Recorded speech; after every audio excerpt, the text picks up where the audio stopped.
Oh boy, this was an emotional episode. Just the premise alone of losing a loved one through circumstances and for them to come back into your life creates an array of emotions.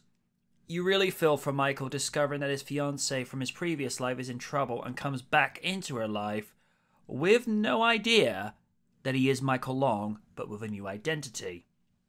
I was impressed with how Devon tells Michael to keep his former guise a secret from her, even though she clearly suspects something familiar with him. Which there's a big giveaway at the end when Michael sees her locket in KITT's glove compartment, which for the context of this is that she said, "I returned it to someone I loved." It sells the angle well of how far you're willing to go to protect someone you love, even though you cannot have her. This is evident when Michael attempts to clear her name from acting accessory to money laundering and solicitation. And that really eats Michael and Stevie up when those accusations are laid out.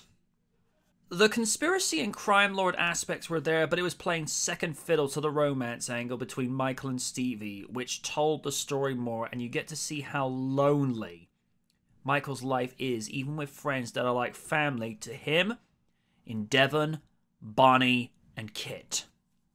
And now for the acting. Oh my goodness. Everyone turned in amazing performances, especially David and Edward, who, while they have the same mindset of wanting to help Stevie, there is conflict between duty and personal desires. Catherine Hickerland as Stevie Mason is an absolute sweetheart who is as wonderful as she is beautiful.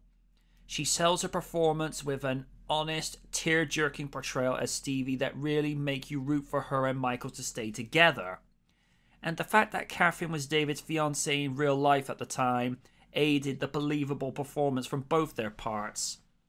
This is a good exchange between Michael and KITT.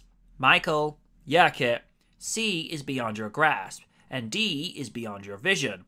I didn't know you had perfect pitch. It's a cross I have to bear. You do it so well. Thank you. Danada. And I really enjoyed this from Edward. Michael, you have chosen to do the most difficult thing a man in your position can do, to help someone you love. If it had been anyone other than you and that girl in there, were anyone other than who she is, I'd forbid it. And for the score, Don Peake at his best. And the song White Bird, it knows how to tug on the heartstrings, even 35 years later.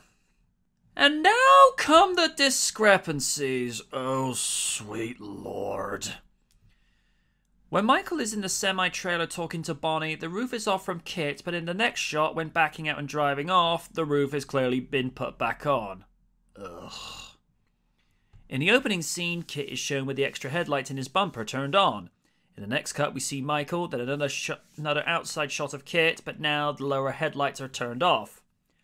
When KITT drives himself to rescue Stephanie from being shot at on the mountainside, a hand can be seen opening KITT's car door from the inside, and as the car screeches to a stop, even though no one is supposed to be in the car.